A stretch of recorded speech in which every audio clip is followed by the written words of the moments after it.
we for those who do want to feel okay about being on the recording, which we're probably just going to put up onto our website once it's finished, or maybe take bits out. We don't know. But so if you say something and you're like, yeah, please don't quote this, that's fine. We can chop that bit out. Most of today is going to be given over to Jonas because Jonas is our amazing expert in the room.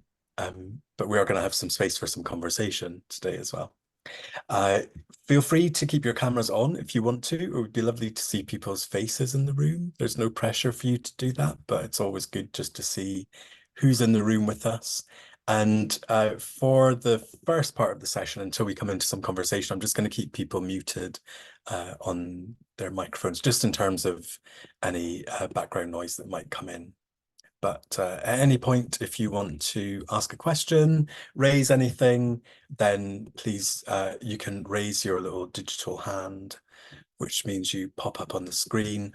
I think depending on which version of Zoom you've got, sometimes if you actually just raise a physical hand, it then also raises a virtual hand, which is becoming quite, I mean, given what we're talking about today, interesting that now there's a bit of AI built in. I think it also works like if you give a little thumbs up. So yeah, there's all kinds of things. Oh, it's now saying it looks like you're done talking, so we'll lower your hand in 3 seconds. So it's getting all very smart, or maybe it's not. I don't know. Jonas probably knows how smart this is because for me, I'm like, oh, look, it recognizes a hand. Probably not that smart. But welcome. This is such a lovely space that we're going to have today. And I've been really curious about what AI is and what AI does. And let me just show you my screen and we can just talk you through what we're going to be doing today in terms of the time that we've got together. It's going to be a very informal, nice space. We want it to be conversational. We want it to feel like you can just chip in and that all questions are welcome. And the reason that we put this together, I've obviously been working in organizational development for a long time, coming across kind of similar questions and different questions and new issues and old issues. And I'm really fascinated about the use of technology and how we can start to bring in a different way of thinking into our own practice. So this space is really about holding a bit of an inquiry into what could be the opportunities for organizational development and for people who are involved in change if we were to look at new kinds of technology around AI, artificial intelligence. Um, Part of the reason that we also want to take a different view is that when I look at some of the headlines on artificial intelligence, most of them come from a really scary place. We are all going to be out of work. We are all going to be working for robots. And as one headline said, AI could wipe out humanity. So the kind of stories that we hear about AI are not very positive in the media. And part of what we want to do today is to explore some of the reasons for that and look at the reality of what it looks like and think about how we might actually take the good of AI into our work. So we're bringing another kind of AI, appreciative inquiry, into the space. So this is going to be an appreciative inquiry of artificial intelligence for OD. And yeah, if there aren't enough acronyms, I'm sure we can throw more in. And I'm really excited today, partly because Jonas is amazing and I've known Jonas for a long time. And this is the first time that we've been able to do some work together in this kind of space. And I'm really excited because Jonas brings very different perspectives and also some very similar perspectives. So Jonas is both a somatic coach and a facilitator and an entrepreneur and a networker.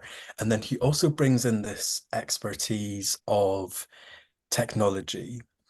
So Jonas, I know that when I called you an AI guru, you were like, I don't like that. But to me, you are, because I think you know so much about this space. So maybe just to introduce yourself, what makes you go, oh no, when I call you an AI guru? Yeah, thank you, Paul. Well, hi everyone. It's super nice to be here. And I think the reason I'm so excited to be here really comes from I have worked in tech for probably, I want to say, the last 15 years proper. the last 25 sort of when I was still at school. Uh, and I keep running into new technologies. It's all the hype. Things get really excited, and then we move on to something else. So I think coming to AI now, or what we call AI, so-called AI today, again, like we have that same thing, and there's a lot of gurus out there that promise everything. Like I'm gonna solve your life with AI, and I think that's where that whole thing is like the guru thing. Are we at a point where we can solve life with AI? Maybe not. I think that's where the pushback to the guru came a little bit, but I like it because these days everybody's a guru. So maybe I get to be a guru for a moment as well. You can enjoy being a guru for as long as you want to, but I also recognize Been that there's saving them for weeks. oh, if you wouldn't mind just popping yourselves on mute, folks, that would be great. There is also an element of humility that I think you bring to this space, which I love, because you're incredibly curious. You're not setting yourself up as like, oh, I'm going to solve everything. But what we are going to do today, and what Jonas is going to have the main chunk of time today, because I think he's got some really interesting perspectives to bring, is we're going to just start by locating ourselves today in the space of appreciative inquiry. And then thinking about where are we with artificial intelligence? And what Jonas has put together is a fantastic summary of what is it that artificial intelligence really is beyond those frightening headlines. How did it come about? How does it work? For me, even when we were having these conversations about it, it started to really reframe how I looked at AI. So once we've done a bit of the kind of where are we now, we're going to then think about what's going on for you in terms of some of your organizational challenges, and then what some of the possibilities might be if AI was used in an appreciative way in our work of organizational change. And then we'll have a bit of space at the end to think about now what. So we're going to have a bit of input, we're going to have a bit of conversation, we're going to have some space to talk about this in the room together. We're going to invite you to have some space just in smaller groups, just to explore your own stuff. But we just want to provide a bit of a loose container for some of these conversations. Just to kick us off, some of you may be very familiar with appreciative inquiry. This is the AI part of AI plus OD. Again, my go-to person here is David Shakid, who does amazing work in this. Lots of other people do this work, but I always refer to David because I think he does amazing stuff. And the AI process, for those of you who might not have come across it before, is both a methodology and a technique and a philosophy and a way of being with change. So appreciative inquiry, as a philosophy, I guess, has something called the heliotropic hypothesis, which says everything grows towards the light. And so as an organization, when we look at our strengths, when we look at what we do well, when we look at our capabilities, change becomes more possible, and the opportunities to think about change become easier to access. Whereas many organizations approach change from a place of what's gone wrong, what are we missing, where are the gaps, and then people just start to look down and they start to think about how bad everything is. So we're using appreciative inquiry as a frame for this conversation because we could very easily stick with, oh, isn't AI terrible? It's going to take over our jobs and run the world.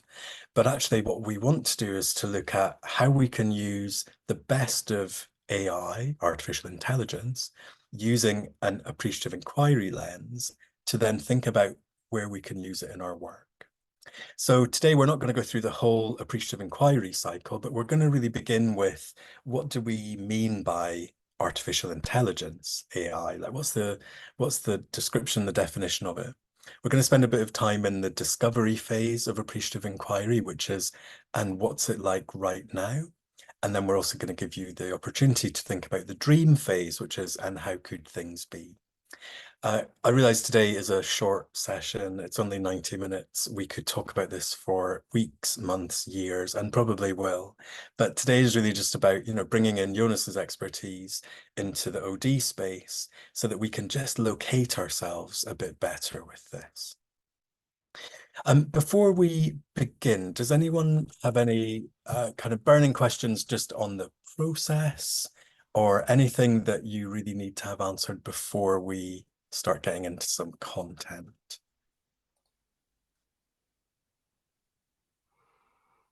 Cool. So, um, the structure of the session is that we're going to do a little bit of kind of the fundamentals of artificial intelligence. Jonas is going to give you some information based on what he knows about AI, what he knows about tech and how it works. We're then going to pause. We'll have some space for any questions on any of those things. We'll then think about what your organizational issues are. And then Jonas is going to use AI in a live setting where we can then do a bit of like AI co-consulting. So, Jonas, anything else that you need before I hand over to you? No, that was a wonderful, wonderful start to the conversation.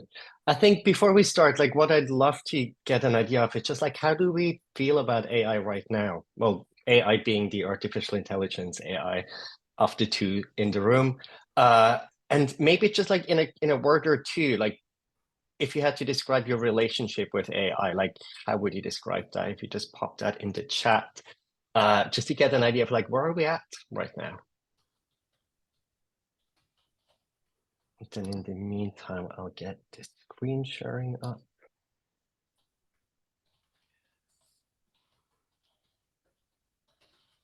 Confused, frenemies, I'm glad it's not great just me. invention, curious, a little overwhelming.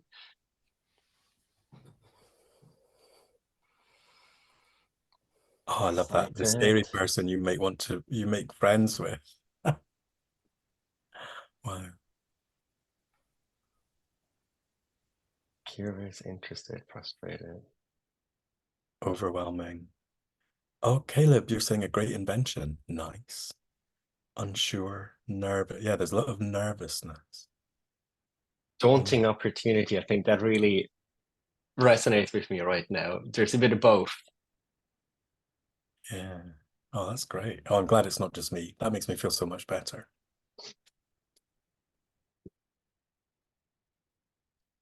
Fantastic. So I think when I think about AI, very often I also sort of have those both poles with me. One of them is this could do everything. What just imagine where we could be if we use this really nicely, the best thing since sliced bread. Well, I never liked sliced bread.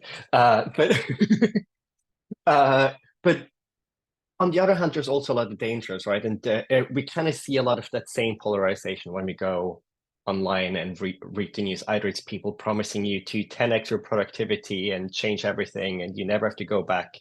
You might not have to hire people anymore because now the computer can do everything. And then the other side, we see people saying we're all going to be out of jobs. Nothing is going to happen. AI is going to eat us. So in the next few minutes, in the next half an hour, really, like we want to have a look behind, like what does that, like what do people think about when they make those statements, and what we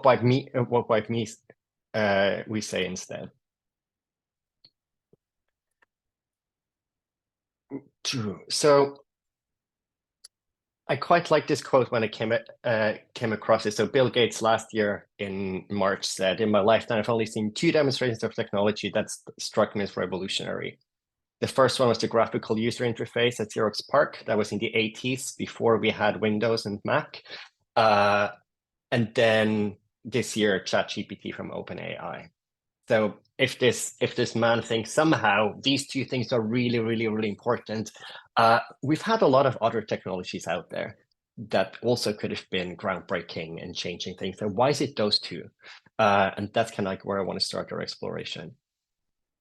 We had things like VR or blockchain, like we were talking about hydrogen engines and all of those other things that keep coming up, but somehow AI is now that thing that maybe will change the world.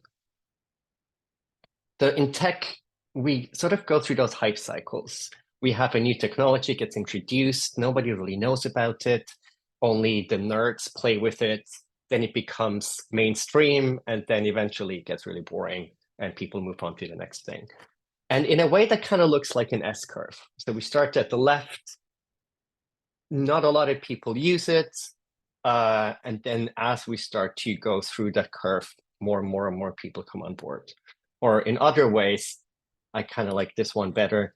It's like is this useful at all? Ooh, it's gonna do everything. And then like, oh, I'm so bored of it. Where's the next thing? And we keep going through those cycles. Oh, sorry. We keep going through those cycles. So where is AI in that whole thing? I got another man for you, another old man for you, even. Henri Thoreau in the 1800s said, men have become the tools of their tools. Obviously, back then, only men got to put their quotes into books. So I had to find him. But the real thinking behind it, I think, was really interesting. So, like, is it the tools that make us, or is it us that makes the tools? Which way around does it go? And that kind of brings me back to like one of my very first introductions to technology. When we in the 80s got a computer, my dad said, you know, like you get a computer to work with. This is a tool for you to use. You're not going to get a Game Boy. And I was really upset because everybody else at school had a Game Boy. I had a desktop computer that I was allowed to use an hour or two a day. So I was brought up with this thing. The computer is something that works for you versus you work for it. And that kind of, I guess, gives a lot of context around how I want to think about AI right now. There's a different quote from an amazing woman that I adore. Audre Lorde said, the master's tools will never dismantle the master's house. And I think when we think about technology, this is really, really important, right? Those tools are built by specific people with specific interests.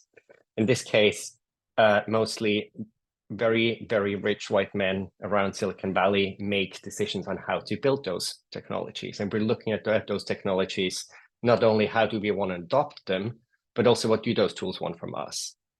And I think that's a really important question to keep every time we adopt a new technology. It's like, what does this technology want from us and what do want we from it? And how can we have that conversation that goes both ways?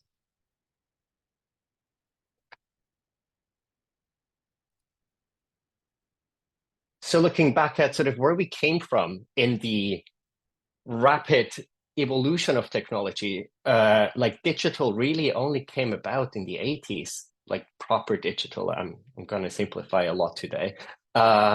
When we had the mainframe computer, those were big, big machines that filled like huge warehouses, like the size of football fields, to do a very simple calculation. And it was very hard to use those. You had to learn cryptic commands and type them into a little line on a black and white screen. It was very tough to actually do something.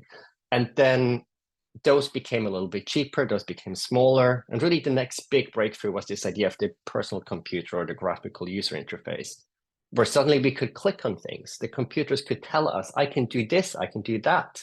Which one would you like to do? Later on, we got the web and open source. We could now exchange things with each other. The cloud was a big thing that sort of just kind of happened to us. Mobile phones, if we don't have our phones with us today, we feel naked. 15 years ago, that wasn't even really a thing.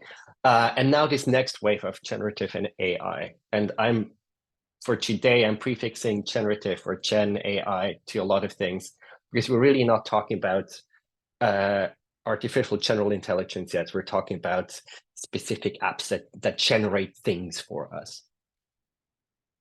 How long did it take us to get from mainframe to Gen AI? Well, it took us about 40 years, 50 years maybe. So we've made huge, huge jumps really, really, really quickly.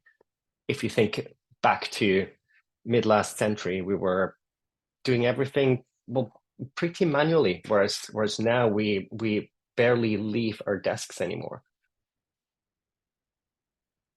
So for me, like those names of those technologies are one thing, but then if you kind of look at what it actually did to us. So with the mainframe, we had to learn the computer's language and then type things in.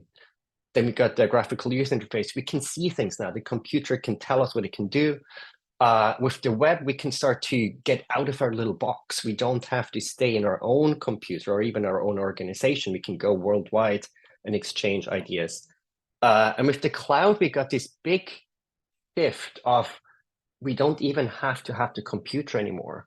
We don't even have to build a capability in house anymore. We can just rent it by the minute or by the hour. So now suddenly I can do things I could never do before by just paying somebody £20 here or £50 there.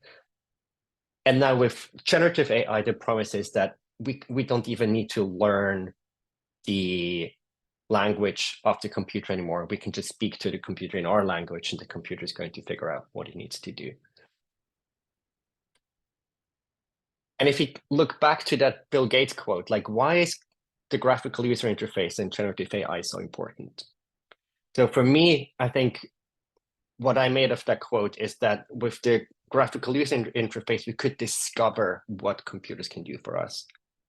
Now, or better, we could just discover the tool even when we go back to Thoreau's question. So before we had to learn a specific tool, the graphical user interface gave us affordances to just figure it out as we go.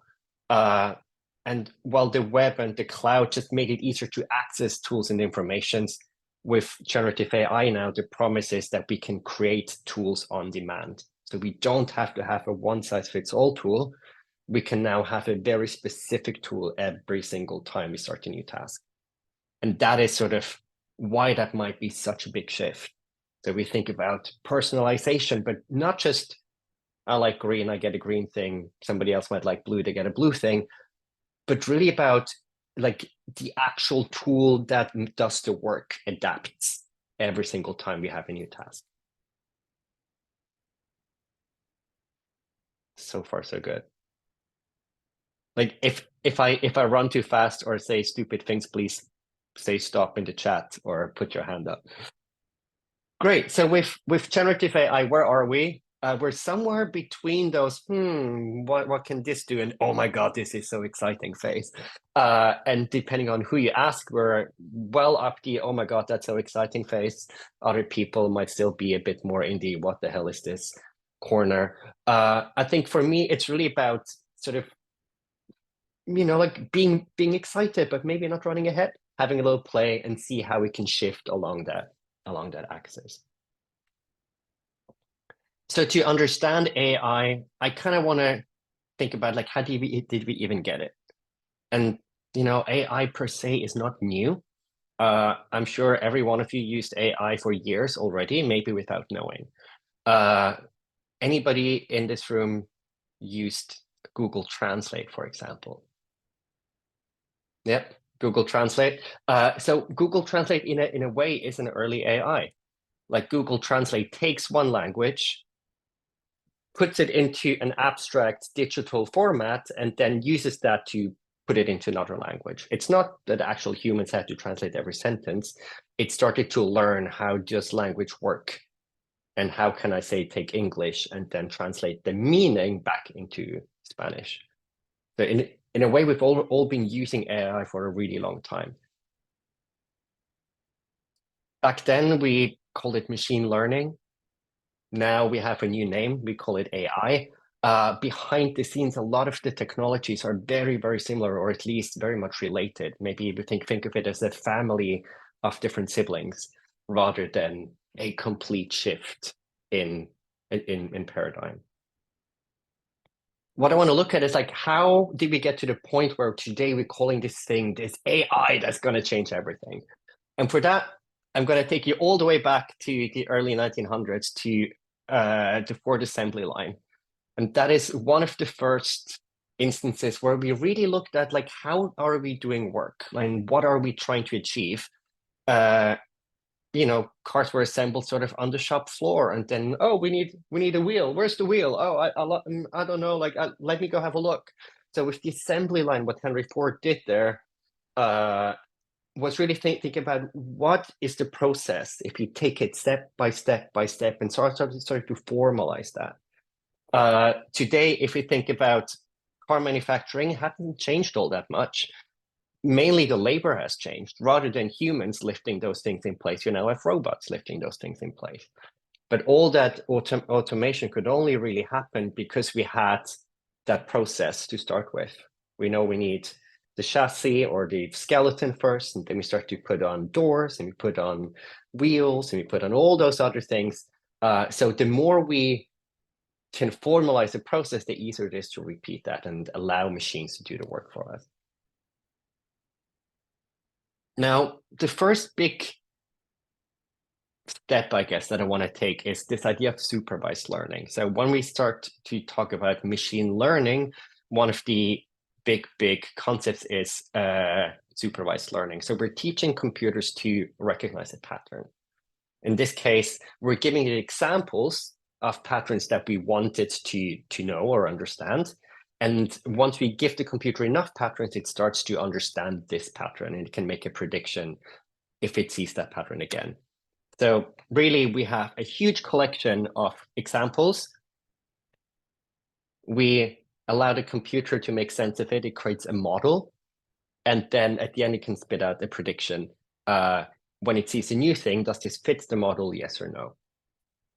Then a lot of this is simplified, but it often boils down to very simple concepts behind the scenes. So for an example, for image classification, we might feed the computer a whole lot of cat photos. Once it's looked at enough cat photos, it can start to make a model. In this case, in the middle here, we have a screenshot of what apparently is a cat model. I can't see that. I don't have to understand, but each of those little squares is like a little feature, a little something that the computer saw in all those cat photos or in several of those cat photos. And now when it sees a new photo, it can start to see, it's like, how many of those features in my model can I see in that new thing? And if it sees enough of them, then it says, yes, this is a cat. So on the right side, we have those two cat faces that it found, and it's a bit too small to see, but on the left cat, it has a 99% chance of being a cat. And on the right cat, the one in the background, it's only 86% sure. So again, like we see, it doesn't even know, it just thinks, I'm quite certain that's a cat. And I'm a little bit less certain, but I think that's a cat too. So it's really about finding patterns that it's seen before in new data. If you give it more data, it can recognize more things. If you've used the automated border control at Heathrow, you have used a whole bunch of different AI bundled together. But in essence, it works just like the cats. We've given the computer a lot of faces. It learned to recognize faces. Now we can see is that a face or not. With the main difference that we don't just use that thing once, but we have different layers, I guess, of those same recognition things. So when you scan your passport, it takes a photo from the passport and it looks at what's special about your face. And then you scan your face in person because you stand in front of that little squeegee thing that comes up and down. It looks at you and makes also a little model of your face. And if those two are almost identical, then the door opens. You might have noticed sometimes it takes a really long time for that little door to open. That's when the computer isn't quite sure if your passport photo and your real photo are the same. So when the computer is, I forget the exact number, but let's say less than 95% sure that you're actually the person in your passport, it delegates to a real officer just behind the scenes that then needs to look at those two photos, compare them, and hit yes, okay, or no, not okay. Another thing most of us would have used is predictive text. Again, this has been around for quite a long time. When at the top of your keyboard, you have those 3 extra words where it tries to predict what you're going to say next, or if you mistyped something and it should be something else. And here again, we see it's not always just the machine. Like we as humans building those machines also make decisions. So if if you like me sometimes get a little bit stressed and you write things down, you might have noticed how your iPhone thinks that you're really into ducks, because Apple decided that it doesn't like swear words. So when you use the F word, it corrects it to a duck because a duck is cute and everybody likes ducks. That was part of a decision that humans made. Like we don't want swear words in our type P machine learning AI implementation. So again, each technology comes with not only what the technology brings, but also what the people put on top when they build that technology. we're going to come back to predictive text in a few minutes as well.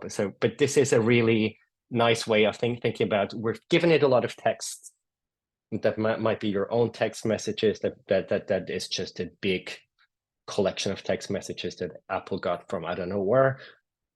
It starts to learn patterns. When I say how are, most likely the next word is you, and then there's a question mark, and it can predict that next word one at a time.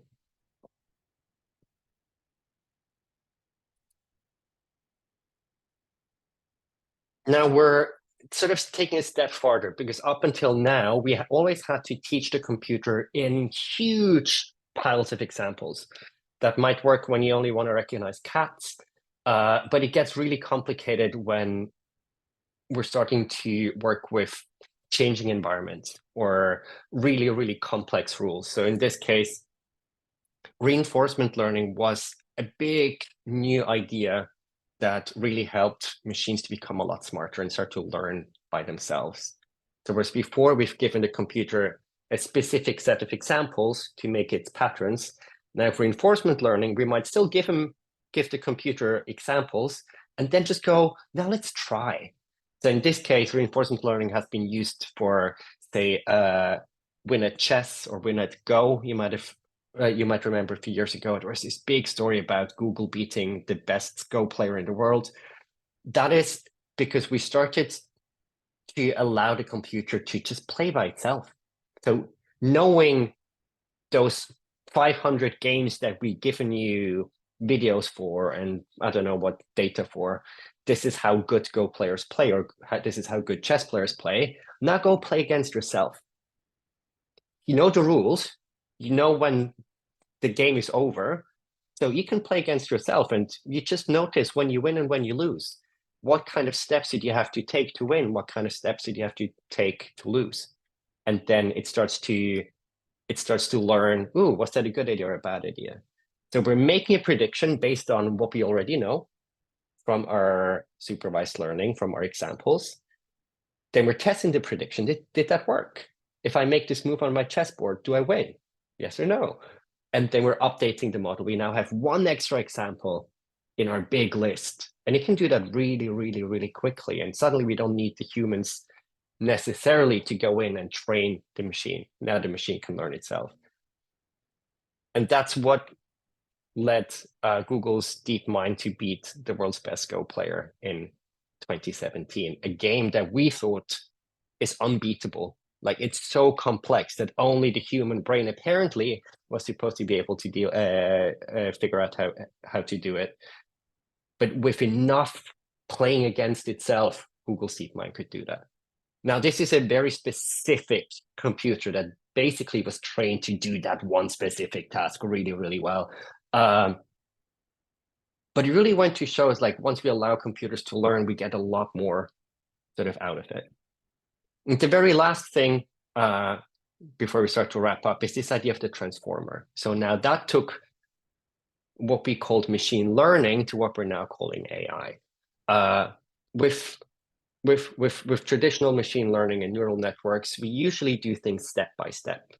We test one thing, did that help? We test another thing, we test the next thing, one after another sequentially. With this idea of the transformer, we can now do a lot of things at once. And the idea behind it, or the title of, I guess, the breakthrough paper was attention is all you need. So we don't need to actually do everything. We just need to sort of pay attention to everything. And I like to think of it like a really virtuous chef. Someone who's been cooking for all their life in the best restaurants, worked with different people, traveled a lot maybe. That person would know what goes together really well. That person would know, ooh, there's a fun technique I haven't used in a long time. Maybe I can do this thing. How about I combine those two things that no cook but would tell me to do, but I've had this amazing dish 15 years ago. You know, could I do something similar? So again, that chef would not go through every possible option of combinations of ingredients. That chef would just have sort of a soft attention on everything and sort of combine things from experience. And then once the idea is like, ooh, yeah, there was something with those two ingredients that I really like, Then they would go and really think about it. Would that work? And transformers are sort of the technical equivalent of that. So rather than having to go through every single option, like say even DeepMind did when it beat the chess player, we're now going to a point where we can allow the computer to have a soft, blurry attention on a bit of everything, and then start to zoom in once it's decided which bits are important for the task at hand. And that made things incredibly fast, and we could do a lot more. Add to that, every single thing we know as humankind, pretty much, every YouTube video, every Wikipedia page, every article you could possibly find on the internet. GPT-1 was trained on, I think, something like 40,000 books. GPT-4 was trained on about 90% of the accessible internet. So we're talking about humongous amounts of data here. So every time we ask GPT or a similar AI about something, it goes back to that big corpus of information that it was trained with the only caveat that it doesn't actually remember what it is. It just has that blurry image of it. And that gives us this generative pre-trained transformer. And now suddenly maybe GPT starts to make a little bit more sense. So generative because it creates new things. It assembles new answers. It can write articles. It can make images. It can make videos. Pre-trained because it is still a big algorithm, a big model that has been given a lot of examples that it then digested, made models from. And that is one thing. So when you ask GPT about something about history or about specific people, you will notice it'll say, as to my latest update of this date, this is what I know. Because it doesn't know everything, it just knows what it's been trained with. And transformer, because it uses this amazing transformer technology, this idea of paying attention to a lot of things at once. So that's cool. We're sort of got this plain window. It can do everything. What do we want to do with it? I asked it to, and again, it might be a tiny bit small. It doesn't actually matter exactly what's on there, but I asked it to write this song, just 2 stanzas and a chorus about organizational development and how it changes the world to the better in the style of Lizzo. It did make me a song. And you notice when you use AI yourself, it does that typey thing. Like it doesn't just give you all at once, it sort of writes line by line. And again, this comes back to, if you think back to our phones and our predictive text with the 3 words, it sort of does that over and over and over again, just really, really, really fast. So we're thinking about our question is what we've already written in our text. And then GPT's answer is sort of the next words that it keeps predicting over and over and over again. So it still works very similar to that predictive text on our phone. And at the very end, we have a song. I'm gonna like spare you the whole thing, but you've probably already had a little look at it. Is this representative of organizational development? Is this really Lizzo's voice? But it gives us a really good sort of first impression. It kind of looks like it's written about organizational development. It kind of sounds maybe a little bit like Lizzo. It's a little bit happy, maybe a little bit affirmative. But then once we go a little bit deeper, it starts to fall apart really, really, really quickly. Because again, I mean, granted, my prompt might not have been the best, but it is looking at everything it knows. And it's remembering fuzzy details. It doesn't actually remember a full Lizzo song, but it remembers Lizzo. It's sort of kind of like this a little bit. And OD is a little bit like that. And then it takes everything, the whole internet pretty much, and sort of tries to predict what is the most likely answer to my question. And the most likely answer is often also a little bit average because it's very, very likely. So if you could do anything, what would you do? And I think this is really this point we got to now, where we can do everything. We're sort of at that curve going up. It's still, at least to me, it is really exciting. There's a lot of opportunities, but it's also about figuring out what do we want to do with this. GPT was never supposed to be a product. It was supposed to be a research preview, and now suddenly the whole world is using it. So coming from that research prototype to putting it into the world, it's really about figuring out, like, how do we want to use this technology now? We got a raw tool. Now, where do we put it to work? And if you remember this one on the right, I think in the 90s, maybe even noughties, we had a little clippy pop up. Hey, it looks like you're writing a letter. What would you like to do? Can I help? And we're sort of going back to the same point, right? Like Microsoft bought a majority stake in OpenAI to, in a way, recreate Clippy. Like we have Copilot, as it's now called, in every single app, and it starts to help you do different things.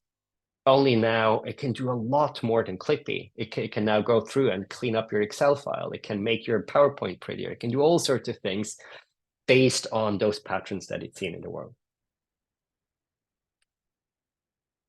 And that hopefully gave us a little bit of context about sort of how we got to AI, and maybe gave us a bit of common language to think about what do we want to do with it. Just saw something popped up from Caleb. Does creative mode of Copilot only affect to GPT-4?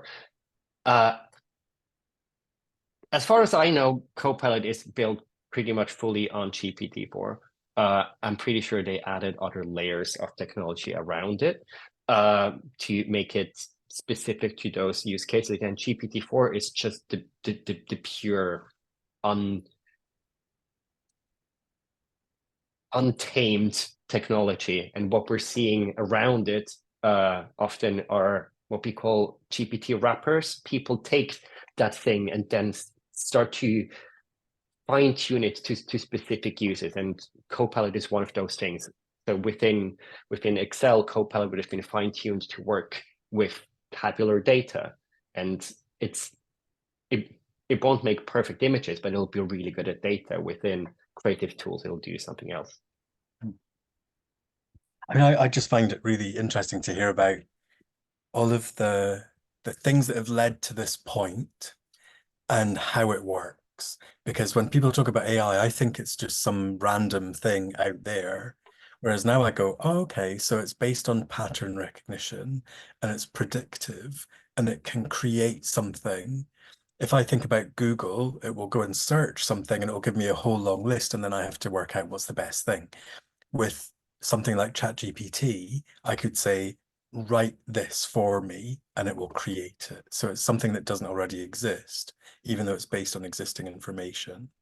So that helps me think about, yeah, it might be the end of humanity, but also I can see its limitations and the averageness of it. In a way, it's like the sum of everything, so it becomes a little bit of nothing. But I wonder, before we think about the application of it, like, do other people have questions for Jonas about, yeah, what is this thing? How does it work? If we were to have a conversation with our chief exec and say, oh, we think we should do some more work on AI, and they say, yeah, what is that? What else might you need to be able to describe what it is and how it works? So feel free just to put either questions into the chat or just raise a digital hand. Like, what questions are you sitting with around what is AI? How does it work?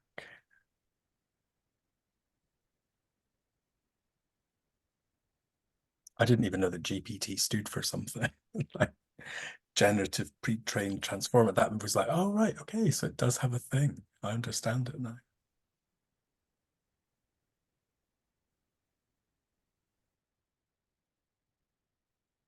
Anything that you'd like clarified?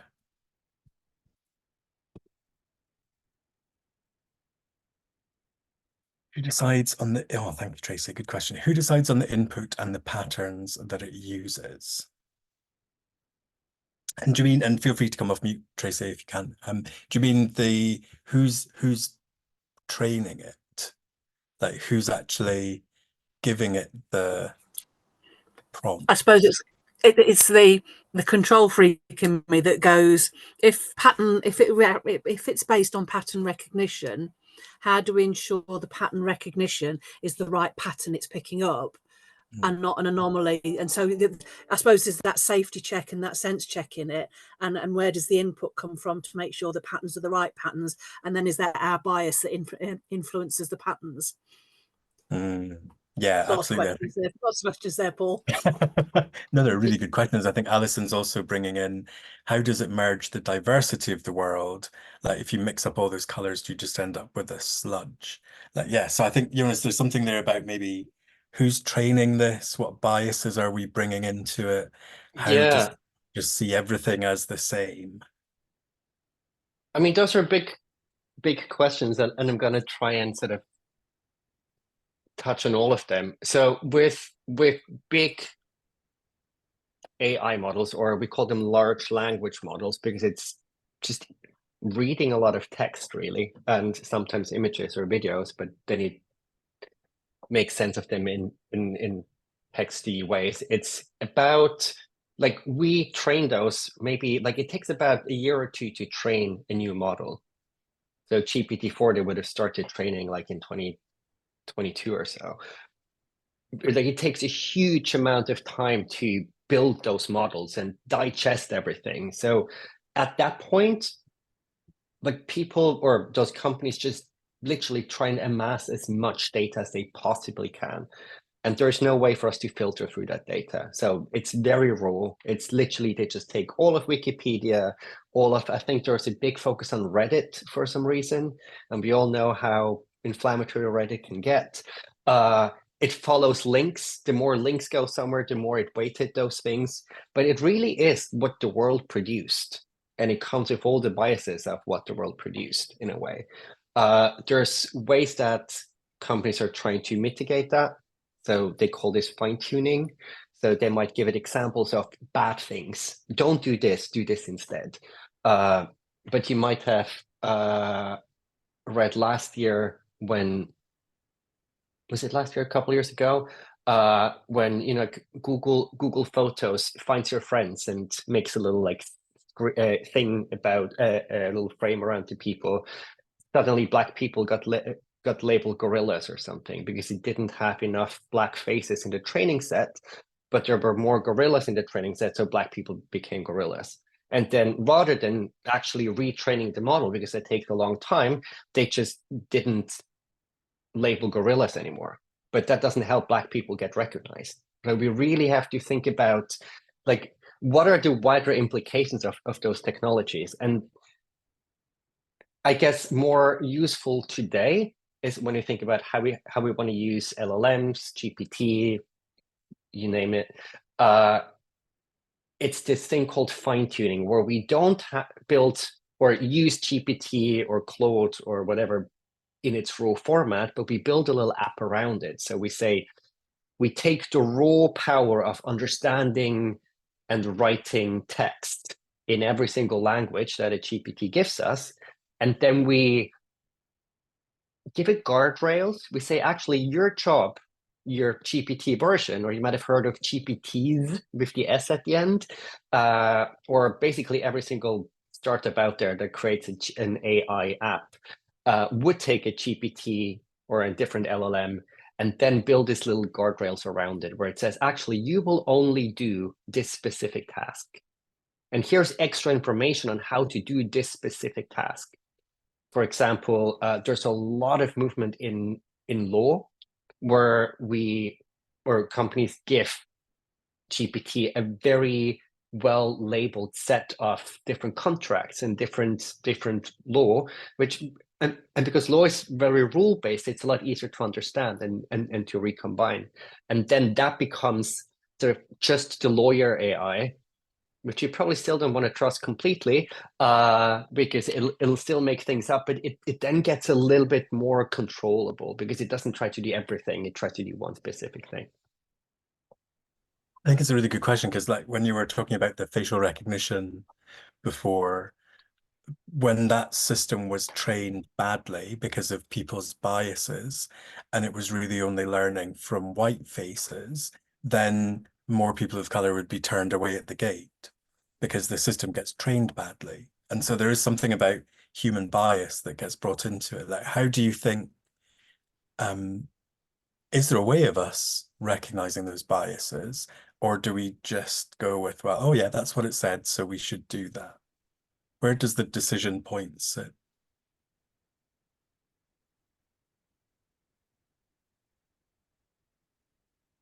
Where does the decision point sit? Yeah, Are like, you reading Gwen's question as well? I was just thinking for a question for you around, if I get AI to do something for me and it makes a recommendation, should I just believe it?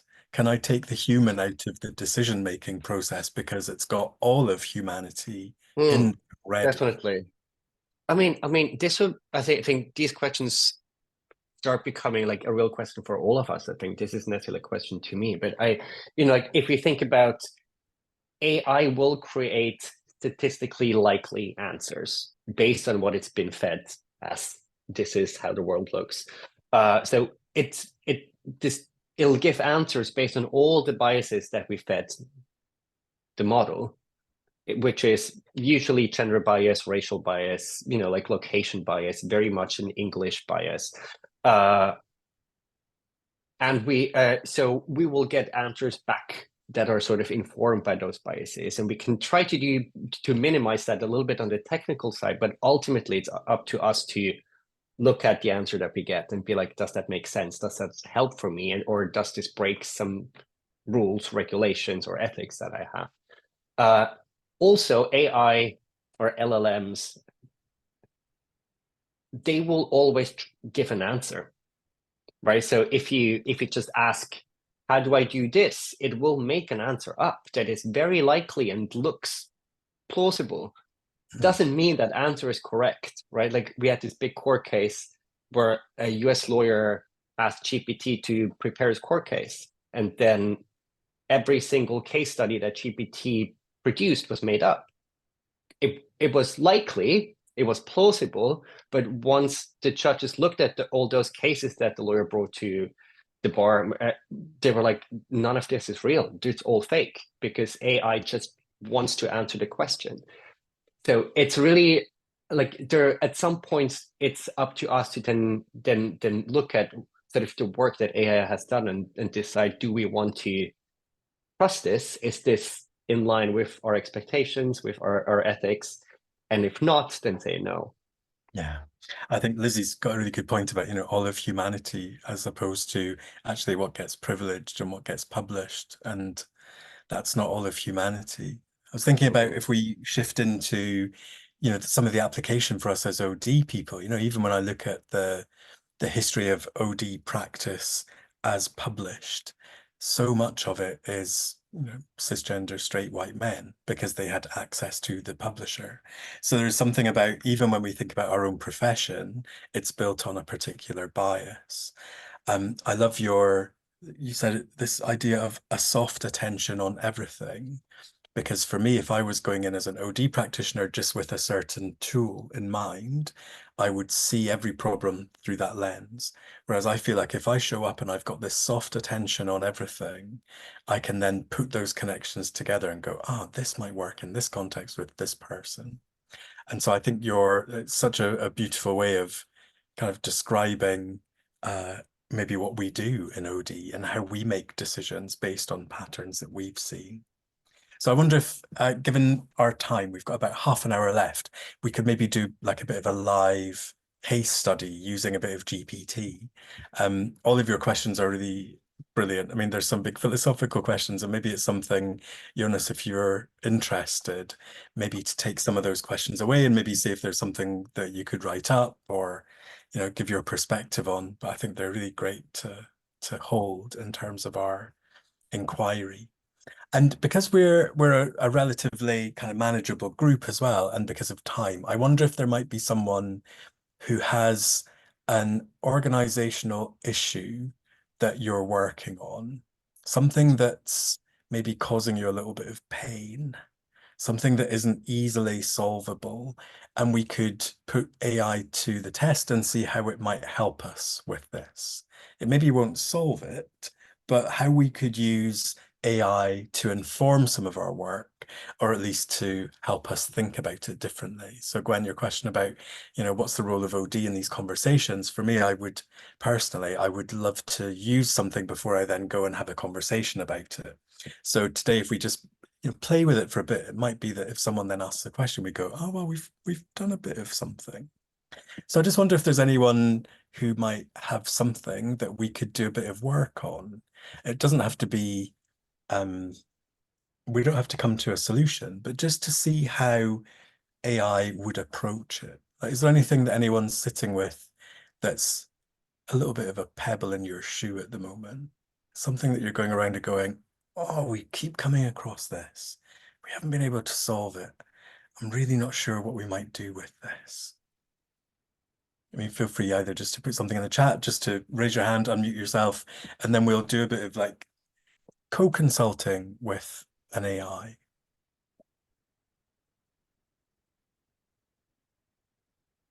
What are you sitting with at the moment as an organizational issue? Hi, Guillermo. Need to go, thank you. Oh, thank you so much for being here. It's lovely to see you. Bye. Hi, Guillermo. Yeah, any examples that we might work through, or something that you, if it feels too kind of raw at the moment, something that you did work on, and we could see how AI would have approached it, if that was similar or different to you. Yeah, Penny, hello. Hi, Paul. Nice to see you again. Yeah, good to see you too. I can't actually see you, but I can hear you. No, I've got internet connection issues, so my camera Okay. is off for that reason. So I'm working on a talent management approach at the moment, and the sticky issue that I keep coming up against is weaving through inclusion. Particularly when you get into the realms of 9-box grid succession planning tools and things like that. So I don't know if that's something that is suitable for this. Happy to step aside if somebody else has got something different that is more suitable, but I thought I'd throw that one in. Play with it. We just go with it. How does that sound, Jonas, in terms of giving AI a bit of a run for its money and see what it might come up with? I'll hand back over to you if you want to give a bit of context or help us work out what we're going to do. Yeah, so the question that I heard is, how do I weave inclusion into our talent management pipeline? Correct me. Yes, that's right. But particularly when you're getting into some of those tools, but as a general concept of inclusion into talent management. Okay, Yeah, so give I think me about that tool again one more time. So 9-box grid. 9-box grids. And similar rules. Okay, cool. Okay, let me share my screen. There we go. So again, we're in GPT again. You can use, if you don't want to use GPT or you don't want to pay for the extra £20, use Microsoft Copilot, copilot.microsoft.com. And apparently you have to be on strict mode to get full GPT-4, but you basically get this for free without paying for it, which is lovely, at least to play with. So I might just ask something like, how do I weave inclusion into our talent management pipeline, particularly when we're getting into 9-box grid and similar tools, and then just see what it comes back with. And first thing, it likes to be quite verbose. That's something, sometimes it types quite a lot of things. Ensure that the teams evaluating employees are diverse. Bias training, clear inclusive criteria, be consistent, incorporate regular feedback. So a lot of those things, I mean, you tell me, how do those things sound when you read them? They sound like absolutely the obvious stuff. I guess there's an added complexity of size of organization, critical to organization roles that are really hard to recruit to, But as a first step, this is really useful, I think, because then you can you can kind of piggyback off the back of this. But some of those, there's nuances within them.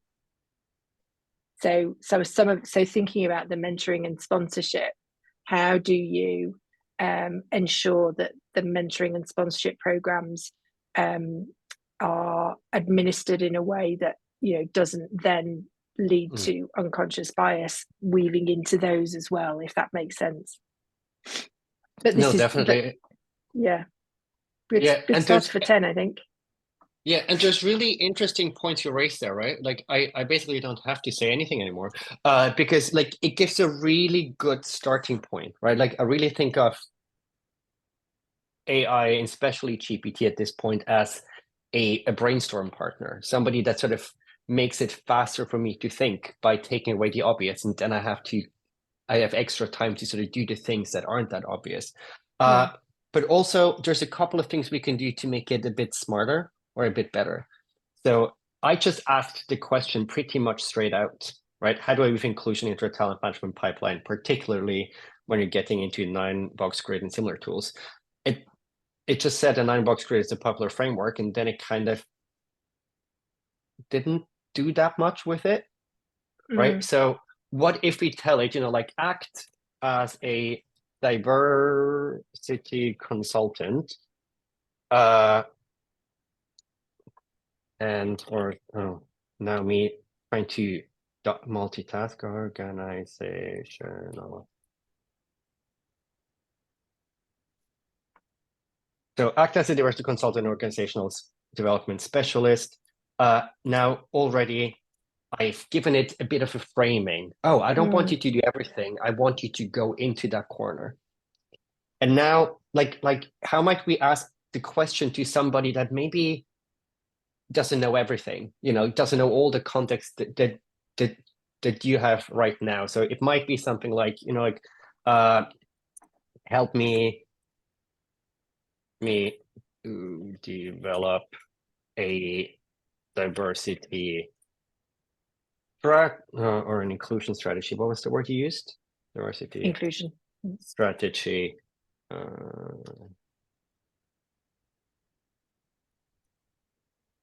Strategy for my organization. We used the 9-box grid. 9-box grid tool, and want to make sure we implement best practices or something. Would it be a talent management strategy rather than a DEI strategy? Talent management strategy for an organization. That, well, we can't lose the inclusion. So I'm gonna add that focuses on DEI or includes or something. So again, what I'm doing here, I keep adding little keywords back in, and the reason I'm doing it is like, again, like GPT knows a bit of everything, so I keep having to get it back to, what are things that I might do to give it context? Where exactly do I want you to go? And now I still haven't really asked a very specific question. We still have, help me come up with a strategy. It will write a full page full of sort of a little bit of average, a little bit of everything, right? So the last thing I might do is, you know, like brainstorm 5 different what's the word? Like initiatives, maybe, to ensure DEI compliance in our talent development pipeline. And not complicate compliance. Typos are not that not Would it that learn from bad. your typos? Would it start understanding that's what you meant? It will, like, it would probably understand even with all the typos, because again, it looks at things in sort of a blurry vision. So deferred and different doesn't really make that much of a difference to it.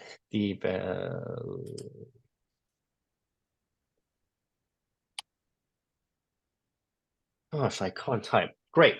So what I'm hoping to get back now is 5 more specific things. Let's see if you worked a little bit better. So I gave it a role. I gave it who do I want you to be or pretend to be. Then we gave it context. This is what I'm doing right now. GPT is being used a lot. If you get that little error message, it just means too many people use GPT in that moment.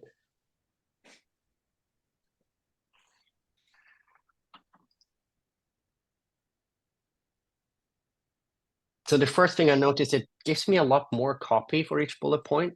Mm.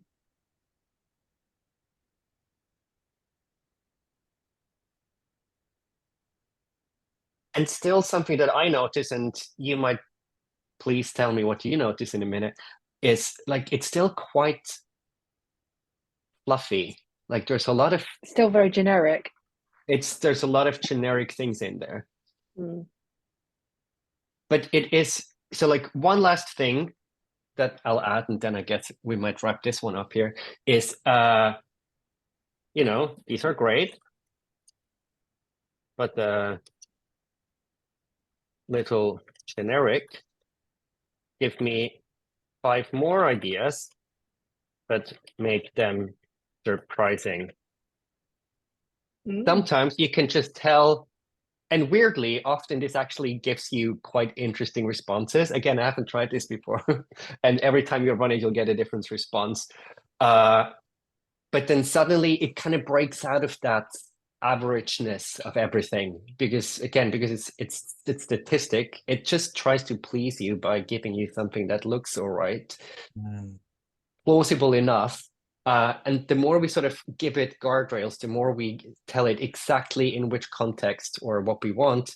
So now we got reverse mentoring, a blind assessment, diversity think tanks, employee exchange programs. Ooh. Mm. And inclusive hackathons. Like suddenly we come a little bit out there, and you might just tell me, is there one in there that sounds interesting? The inclusion hackathons. The inclusion hackathon, fantastic. So now I use GPT as a brainstorm partner more than a do this work for me. It's like, ooh, 5 sounds amazing. Make me a 10-step plan on how to organize one. And then I can start to go in a little bit more and be like, okay, flesh this out.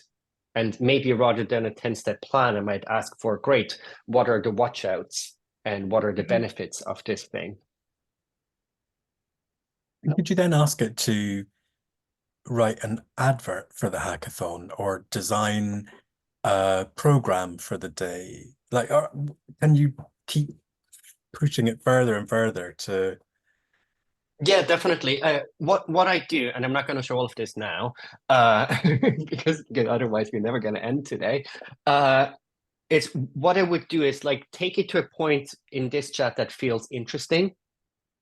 It's not going to finish it for you, but that feels interesting. It's like, ooh, that's something, and then start a new chat, start a new one with that idea. Say, ooh, actually, help me plan a diversity hackathon. This is the rough plan that I made, and you might take the rough plan that GPT gave you and then flesh it out a little bit, make it less generic, make it more you, and then give it back to GPT in a new chat. Be like, great, now I have this outline that you brainstormed for me. I mean, you don't have to tell GPT, but you brainstormed with GPT, you made it yours by adding your insights, adding your things, maybe changing a point, removing a point, adding a point, and then go back to GPT and be like, great, so this is the general idea. Now help me think about all the steps, all the plans, all the agendas and whatnot. I suggest one more prompt just as to play with something, just to see what it might do. So something like, please write a paragraph long script I can use to convince my chief exec that this is the way forward. Like, I wonder how it would then use it to help me to then go and influence someone. Would it be able to come up with something that felt human, do you think? Because Well, then let's see. otherwise, yeah, because I might go, well, this is great, but then what do I do with that? And if it can help me then think about how to influence someone based on what it's suggesting. It's like, yeah, Gwen, how do we learn the best prompts to ask? Lovely thing. Jonas has put together a fantastic handout that we'll come to at the end, exactly on that, because that was a bit that blew my mind. Because I just thought it was, I think I was using this like Google. Where's this? Tell me that.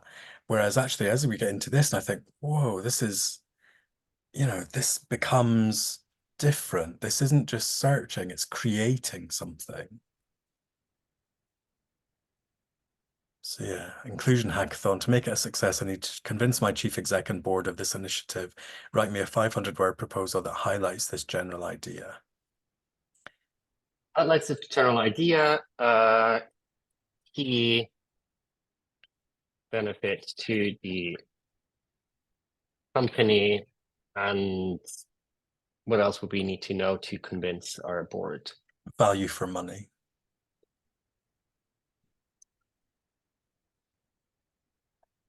Also, I love, Alison, you said in the chat, maybe you could add in the organization strategy, values, behaviors. Yeah, if you fed in, base it around Exactly. core organizational values to highlight those. Wow. So it's really good at writing text, especially text that it's seen a lot. So anything proposals, any kind of marketing copy, the more buzzwordy, the better it is. What you might see here, it's because I asked it to write a note or a memo to the board. It's using more sort of board-centric language. You can also tell it, you know, like I want it to be upbeat. I want it, generally what's helpful is to call it, ask it to write succinctly, big, so it doesn't get too carried away. We've also had in the chat, we had a thing about the different modes of Copilot, creative, strict, or there was another one. They're called different things in different AI or LLMs. Sometimes it's called temperature. Sometimes it's called different modes. You can sort of turn the dials in the settings a little bit as well. But it's definitely useful to tell it what kind of language you would like it to use. We could do a board proposal in the style of Lizzo. You could. Not where. I'm not going to go there, but you get, you know, like you get a very nicely structured thing. Introduction. This is what we want to do. This is the objective. These are the key benefits. You probably wouldn't want to send this to your CEO right away. You probably want to have a good read through. Again, it's like take it as a really good first draft. Then figure out maybe it's a mediocre first draft. That's okay too. You might go back and give it a different prompt, or actually make it shorter. Add information about this specific thing or that specific thing.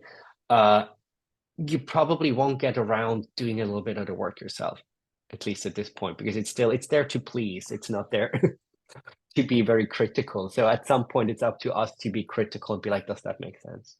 It's like having a trainee person in your team and saying, can you go and research this?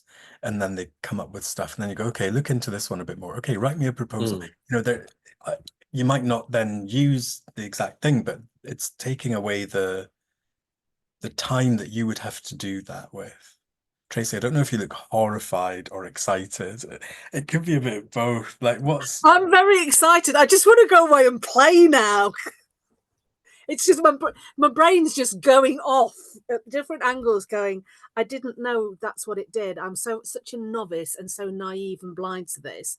My mind has just gone in a big way. But I love that that's the effect. It's like, oh, now I want to go and explore it and play with it. You're not saying, now I want to never see it again. Because there is, for all of the downsides, for all of the stuff that we worry about, it can do stuff for us that just takes a bit less time or stops us having to do that thing that we've done 500 times before. And I think Yeah, sorry, For go on. those of us that live in that pressured world where you know some of this stuff, but I know lots of people are putting the chat about use it as that brainstorming partner, because there isn't anything there we probably didn't know, but it's given it in such a quick and succinct way that allows you then to think about the other stuff and the different stuff and the creative stuff that you can do, starting with a good blog and a foundation. And that's where my brain's just kind of going, yeah, why are we not using this more? And why have we not been learnt about this more? Yeah. And I love Lizzie. Is that what they're calling it? Chatty G. That's how I'm going to refer to it now. Imagine it as a talented but easily misled research assistant. Yes, like someone who's really nice, but just maybe a bit green. Oh, Chatty G. That's going to be the new thing. So, Jonas, I just want to show the answer to Gwen's question, and then we can thank you and ask you some more questions. But just so that we've got the answer to Gwen's question, which is how do we start to make some good prompts? And so Jonas has very kindly done a really amazing handout, which is a summary of how we got here, what you can do with it, and then a design of how you can write better prompts. Because I just treated it like Google, and now I'm thinking, oh no, I need to treat it like my husband. You know, I need to be able to say, can you go and do this for me? And then kind of correct it and go, that's not quite right. But there is something about how to create good prompts. Like, you know, this thing about adding a persona, you know, act like an OD person, or pretend you're a finance director and ask me some difficult questions. You know, there is something in here about how we can use it just to help us shape our own thinking. And thank you, Jonas, you've got your link in there as well. So that's amazing. Just in the 10 minutes that we've got left, again, this is an opportunity for any more questions for Jonas around AI, or just any reflections on where we've got to so far with this, and where you are in relation to where you were when you came through the door. Feel free to just come off mute, type in the chat. I'll stop this share so I can see you. Tracy's mind is blown. How about anyone else? Jose, you were saying you were using it in some ways already. Sure, yeah. Yeah, so I use it exactly the same way as I tapped in the chat to give me that kind of prompt. So one thing that most of us absolutely love is to write policies. I tell you what, I wrote 2 policies in the space of an hour. Wow. So I simplified our L&D and apprenticeship policies.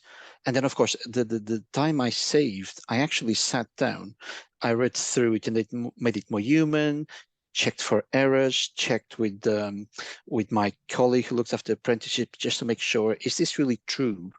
We got the facts right. So it saved a huge amount of time. And there was an example last week. So one of the things in organizations is that we notice is the lack of time. We all want more time, thinking time. And one of my colleagues was looking for a job description for a new role that we never had. And it was going to require speaking to 5 or 6 different people to pull it together. Impossible. So I just, as a joke, I said, ask ChatGPT. And in the space of 10 minutes, she was like, oh my God, I've got a job description, which now I can share with those 5 people to just refine and add. So I think there's and I'm working with one of my HR colleagues in the Netherlands who's a fan of AI, to see how can we bring AI into our HR and OD space to make our life easier and allow us time for the conversations that matter, for to do the work that really makes a difference. So I'm a big fan. So that's my friendly side.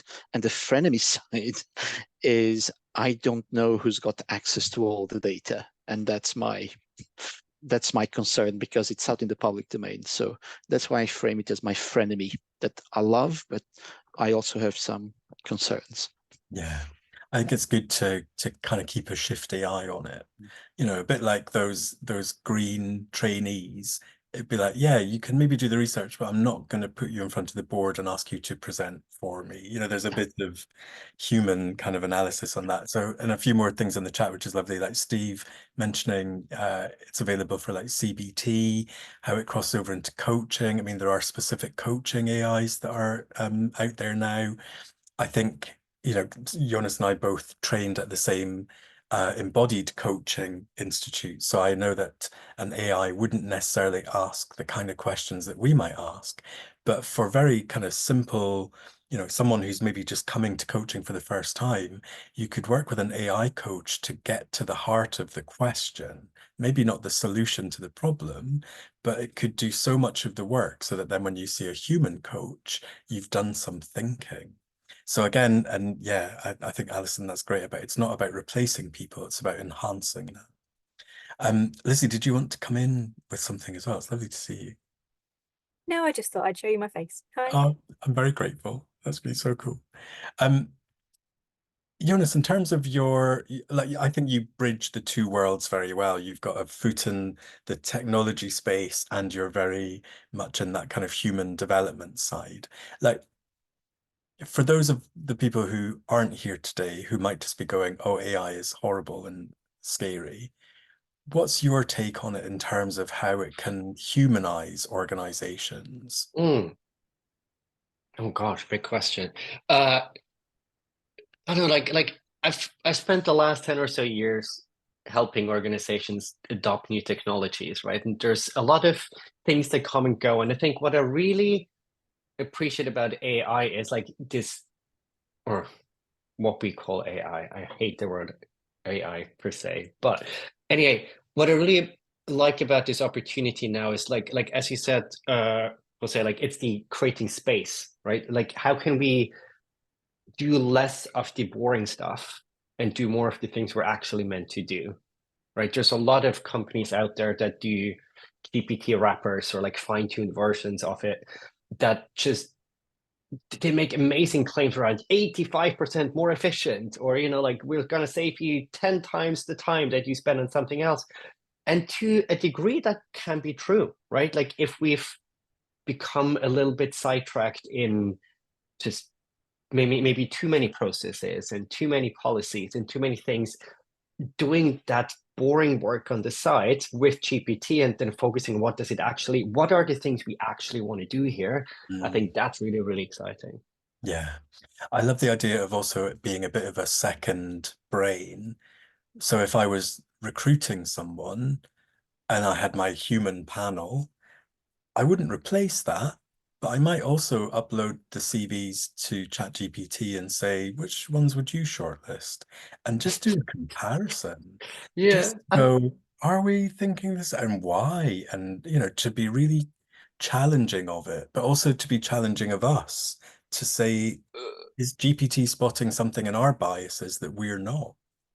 I mean, on that, like, there's like, I just came back from a HR and AI thing a couple of weeks ago, and they had an amazing panel of people. Obviously, there's AI used on both sides already, right? There's specific talent pipeline tracking AIs that look through your CVs if you apply to any larger company. I mean, you tell me, but as far as I know, no human sees the CV unless AI says that's a good CV, right? On the other side, you have AIs now training people to write better CVs. My partner didn't know how to apply to a company. It's like, well, just ask GPT. And he obviously got a call back the next morning because GPT put every single keyword in the CV. So we're sort of having an AI against AI race now, which also, yeah, and you can get AI to train you to be better at interviews as well. Like it's all out there already based on all the same technology we looked at today. But I think it's also about then figuring out how do we work with this, right? Like it's going to be there anyway. Yeah. It's not necessarily good or bad. It's just how do we work with this? And again, like how do we bring the humanness into that interaction? Yeah.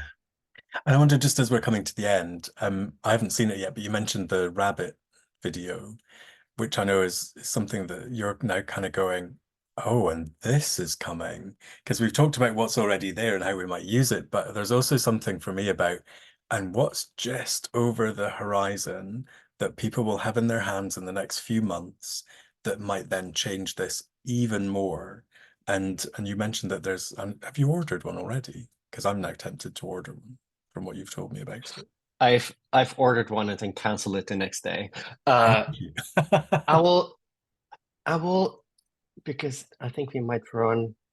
No, actually, I think we probably got enough time. It's only a minute or so, isn't it? Just to give people a Only a sense. minute, Like, yeah. and this is not even like the tomorrow's world. This is going to be in people's hands in a couple of months. We sure Bring us to a sound. close. But just while you're looking for that, just to say thank you so much to everyone who came. I was really excited about just giving space to Jonas to educate me, who knows very little about this, just so that I feel like I can now describe it. I can be less fearful of it and also suspicious of it. And I can also think about how I might use it and describe it. So I'm really grateful for that, Jonas. Thank you. Thank you.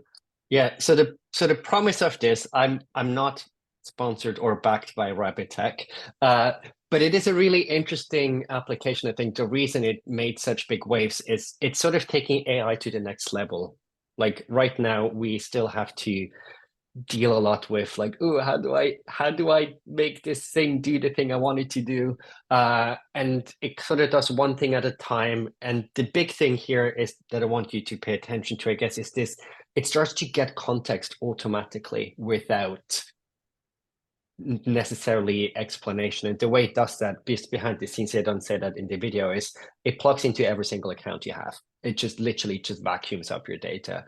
And obviously then it starts to get more context to things. So I'm going to play it. Again, I'm not sure how I feel about it. I'll let you make up your own mind.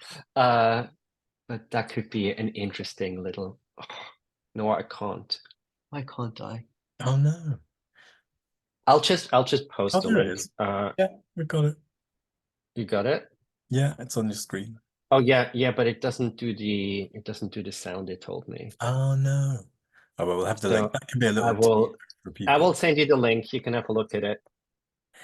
And just to also just show your contact details as well, Jonas, which I know that we'll send out. But I was really grateful that you've given up your time, for free to be here today.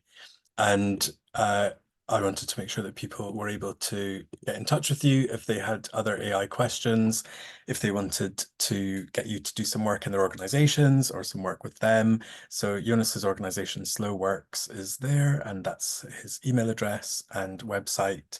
Because I do think, for me, there's something about we, as OD people, we can't always just look to other OD people to help us solve stuff.